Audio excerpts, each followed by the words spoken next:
ಬಾಗಲು ಮುಂದೆ ನಿಂತು ಭಿಕ್ಷಾಂದೇಹಿ ಅಂದ್ರು. ಪಾಪ ಆ ಮುದುಕಿ ಮನಿ ತುಂಬ ಹುಡುಕ್ತಾಳ, ಏನು ಇಲ್ಲ ಮನಿಯೊಳಗ. ಅವಾಂತ ಕರೆದ್ರು. ಪಾಪ ಮುದುಕಿ ಬಂತು, ಏನಾರ ಇದ್ರು ನೀಡ್ಯವ. ಯಪ್ಪ ಮನ್ಯಾಗ ನೀಡಾಕ ಏನೂ ಇಲ್ಲ, ಇನ್ನು ಸ್ವಲ್ಪ ನೋಡವ, ಅಲ್ಲಿ ಇಲ್ಲಿ ಏನಾರ ಇದ್ದಿರ್ಬೇಕು. ಹುಡುಕ್ತಾಳ.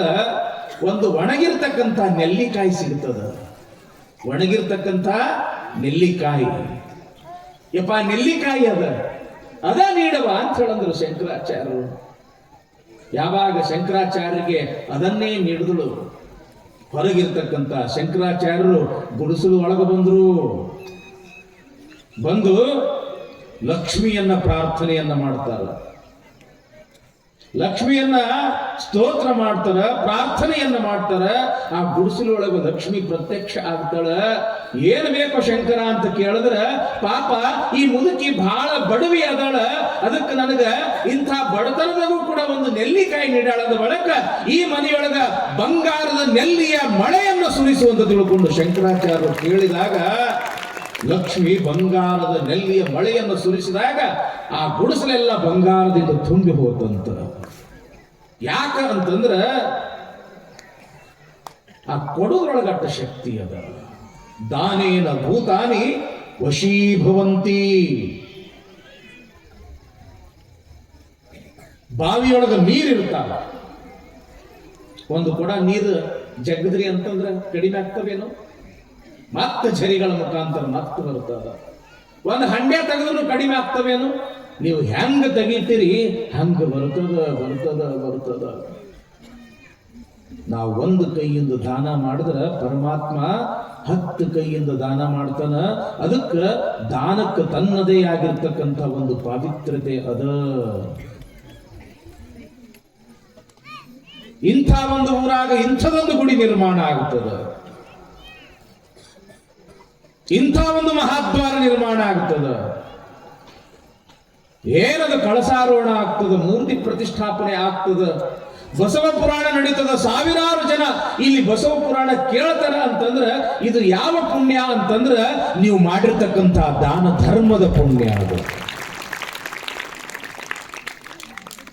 ನಾವು ಕೊಟ್ಟಿರ್ತಕ್ಕಂಥ ದುಡ್ಡು ಕಣ್ಣಿಗೆ ಕಾಣಿಸ್ತದ, ಆದ್ರೆ ಪರಮಾತ್ಮ ಕೊಟ್ಟಿರ್ತಕ್ಕಂಥ ಆಶೀರ್ವಾದ ಕಣ್ಣಿಗೆ ಕಾಣುವುದಿಲ್ಲ. ಆದ್ರೆ ಅದು ಯಾವಾಗ ನಿಮಗೆ ಉಪಯೋಗಕ್ಕೆ ಬರಬೇಕು ಅದು ಉಪಯೋಗಕ್ಕೆ ಬರ್ತದ. ಹೆಂಗ ನಿಮ್ಮನ್ನ ಎತ್ತಿ ಹಿಡಿಬೇಕು ಅದು ಎತ್ತಿ ಹಿಡಿತದ, ಹೆಂಗ ನಿಮ್ಮನ್ನ ಬದುಕಿಸ್ಬೇಕು ಅದು ಬದುಕಿಸಿ ತೋರಿಸ್ತದ ಅಂತ ತಿಳ್ಕೊಂಡು ಇವತ್ತು ಸಾವಿರ ವರ್ಷಗಳಾದರೂ ಕೂಡ ಈ ದಾನ ಧರ್ಮದ ಪದ್ಧತಿ ಯಾಕೆ ಇನ್ನೂ ಉಳಿದದ ಅಂತಂದ್ರ ಅದ್ರೊಳಗೆ ಏನೋ ಅದ ಅಂತ ಉಳಿದದ, ಇದ್ದಿದ್ದಿಲ್ಲ ಅಂತಂದ್ರೆ ಅದು ಉಳಿತಿದ್ದಿಲ್ಲ. ಕೈ ಕೊಟ್ಟಾನ, ದಾನ ಧರ್ಮ ಮಾಡ್ರಿ, ಒಳ್ಳೆಯ ಕಾರ್ಯಗಳನ್ನು ಮಾಡ್ರಿ, ಬಡಬಗ್ಗರಿಗೆ ಸಹಾಯ ಸಹಕಾರ ಮಾಡ್ರಿ, ದೀನ ದಲಿತರಿಗೆ ಅನುಕೂಲ ಮಾಡ್ರಿ. ಯಾಕೆ ಪರಮಾತ್ಮ ಕೊಟ್ಟಿದ್ದು ಕೇವಲ ನಿನ್ನ ಹೊಟ್ಟಿ ತುಂಬಿಸ್ಕೊಳ್ಳಕ್ಕಲ್ಲ, ನಿನ್ನ ಹೊಟ್ಟಿ ತುಂಬಿಸ್ಕೊಳ್ಳೋದ್ರ ಜೊತೆಗೆ 4 ಮಂದಿ ಹೊಟ್ಟಿ ತುಂಬಿಸಾಕ ಈ ದೇವರು ನಮಗೆ ಕೈಗಳನ್ನು ಕೊಟ್ಟಾನ. ಹಸ್ತವು ದಾನ ವಿವರ್ಜಿತವು ಶ್ರುತಿಪಟವು ಸಾರಸ್ವತದ್ವೇಷಿನವು. ನಾಲ್ಗೆ ಕೊಟ್ಟಿದ್ದು ಕೇವಲ ರುಚಿ ನೋಡಕ್ಕೇನು,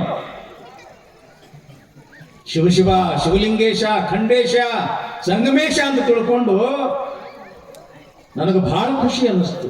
ಶಿವಣ್ಣ ಬೆಳಗಿನ ಜಾವ 6 ರಿಂದ 7 ಗಂಟೆ ಒಬ್ಬರಲ್ಲ ಇಬ್ಬರಲ್ಲ ಎಷ್ಟೋ ಜನ ಇಲ್ಲಿ ಶಿವಮಂತ್ರ ಪಠಣ ಮಾಡ್ತಾರೆ ಅಪ್ಪವ್ರು ಅಂತ ತಿಳ್ಕೊಂಡು ಅಪ್ಪವ್ರು ಹೇಳಿದ್ರು, ನನಗೆ ಶಿವಲಿಂಗ ಅಪ್ಪವ್ರು ಹೇಳಿದ್ರು, ಎಷ್ಟು ಖುಷಿ ಆಗ್ತದೆ. ನಾವು ಸಣ್ಣವರಿದ್ದಾಗ ನಮ್ಮ ಪೂಜ್ಯ ತಂದೆಯವರು ನಸಿಕನಾಗಿ ಎದ್ದುಕೊಂಡು ಎಬ್ಬಿಸಿ ನನಗೆ ಮಠಕ್ಕೆ ಕರ್ಕೊಂಡು ಹೋಗ್ತಿದ್ರು.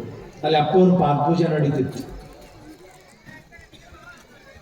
ಬಸವಣ್ಣಪ್ಪವ್ರು ಇರ್ತಿದ್ರು, ಅಡವೆಪ್ಪನವ್ರು ಇರ್ತಿದ್ರು, ಇನ್ನೂ ಅನೇಕ ಇಲ್ಲೇನು ನಮ್ಮ ಹಿರಿಯರು ಕುಂತಾರ.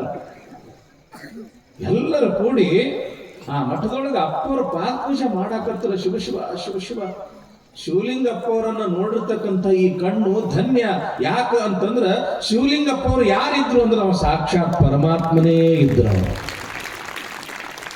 ಕಣ್ಣು ಕೊಟ್ಟಾನ ಅಂಥವ್ರನ್ನು ನೋಡೋ ಸಲುವಾಗಿ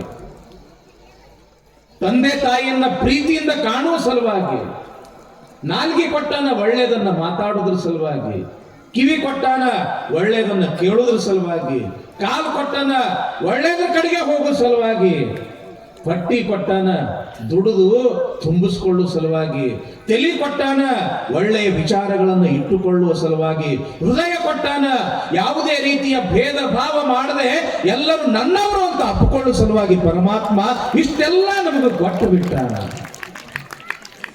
ಆ ಕೊಟ್ಟದ್ದನ್ನ ನಾವು ಸದುಪಯೋಗ ಮಾಡ್ಕೊಂಡ್ವಿ ಅಂತಂದ್ರೆ ಭಗವದ್ ಹೊತ್ತು ಜನ್ಮ ಧನ್ಯ ಆತು. ಮನುಷ್ಯ ಜನ್ಮ ಸಿಗೋದು ಬಹಳ ದುರ್ಲಭ.